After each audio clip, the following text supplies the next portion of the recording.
Hello, guys. First of all, let me thank you guys for stopping by. Welcome to my first YouTube video. Um, I don't don't really think there's a proper way to make a YouTube video, but we all gotta start somewhere, right? Yeah, I even feel strange talking talking to this mic, but here we are. Um, Before we go any further, what you're seeing here is a time lapse video my recent RPs that I did on Procreate using my iPad. As you can see, here's like a demon are attacking our heroes. I go ahead and switch up the characters up a bit throughout the process because as artists we can never make up our mind on what we want and stuff like that. But yeah, I hope you guys enjoy as I talk to you about my passion of art and how it came to be and what I hope to achieve moving forward. Definitely started when I was 8, 9 years old. I would go to these my school's book fair, and I would buy these learn how to draw books, mainly like Yu-Gi-Oh, Dragon Ball Z, the very mainstream animes that were Americanized at the time, as well as like buying the books of Captain Underpants. I don't know if you guys, pretty sure like some of you guys can relate to that, but I was a big fan of Captain Underpants and the fliporamas and the cartoons and the drawings and all that stuff. So I started buying all their books, how to draw books. I started practicing, and I also had an art teacher by the name of Mr. Velasquez around that time, and those played a very big part.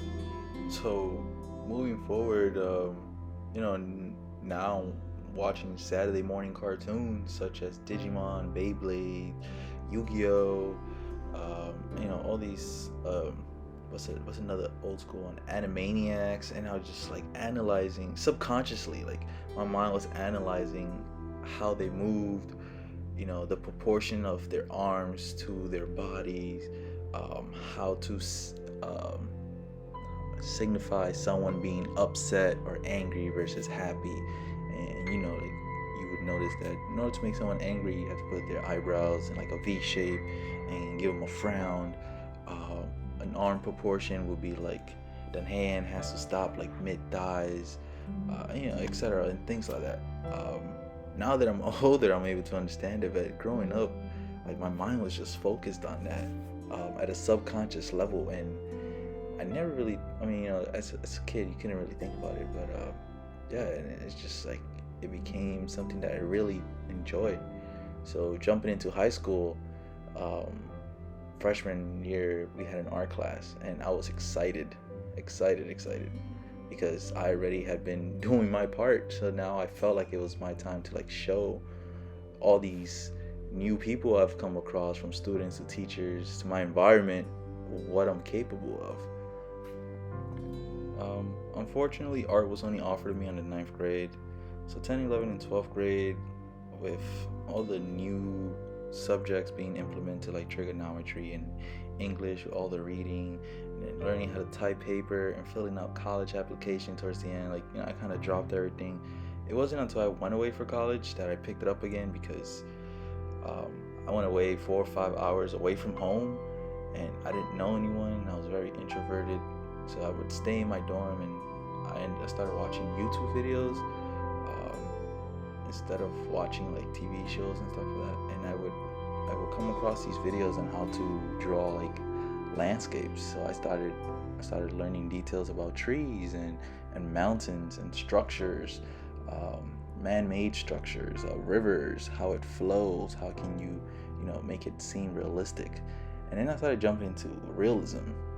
If you check out my Instagram, you will see a lot of my art are very realistic, whether it's portraits, um, landscapes, concept art.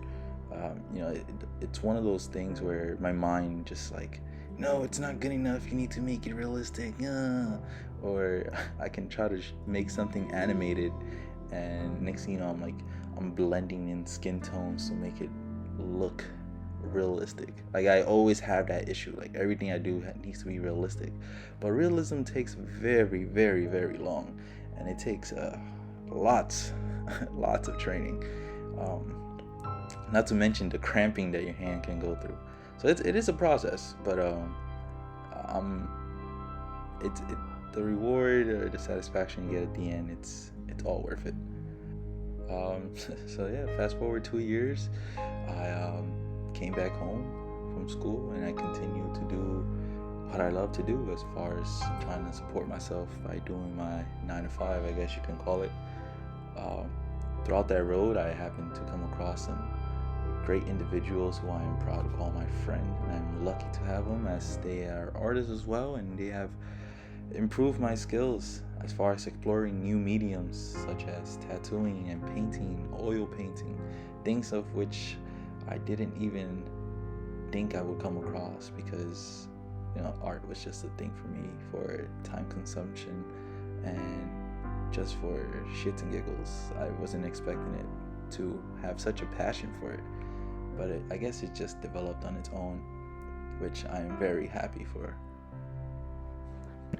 And here we are now in the process of trying to establish my community. So I may be able to teach you guys a couple of things, and you guys can give me feedbacks and hopefully teach me a couple of things. Especially with digital art, this is the most recent medium I've recently picked up. I've only been doing digital art for like a year, and I'm only using Procreate. I don't use Photoshop or anything like that. I just don't have the equipment for it at this time, so I just work with what I have. But I mean, I gotta say, even for this piece being done on an iPad, I think it came out pretty okay. The piece itself took me about, I want to say 15 hours or so. I know people may do this in very little time, but again, this is my most recent medium that I'm working with, and I'm not the best at digital art. I really don't. I've always had something against digital art. I didn't think it was real art, I guess. But I can see now by putting in time that it's just as valuable if it was done by a pencil. But yeah, we're coming to the end of this video. I hope you guys enjoy. Please leave a comment, like. Any kind of feedback would be gladly appreciated.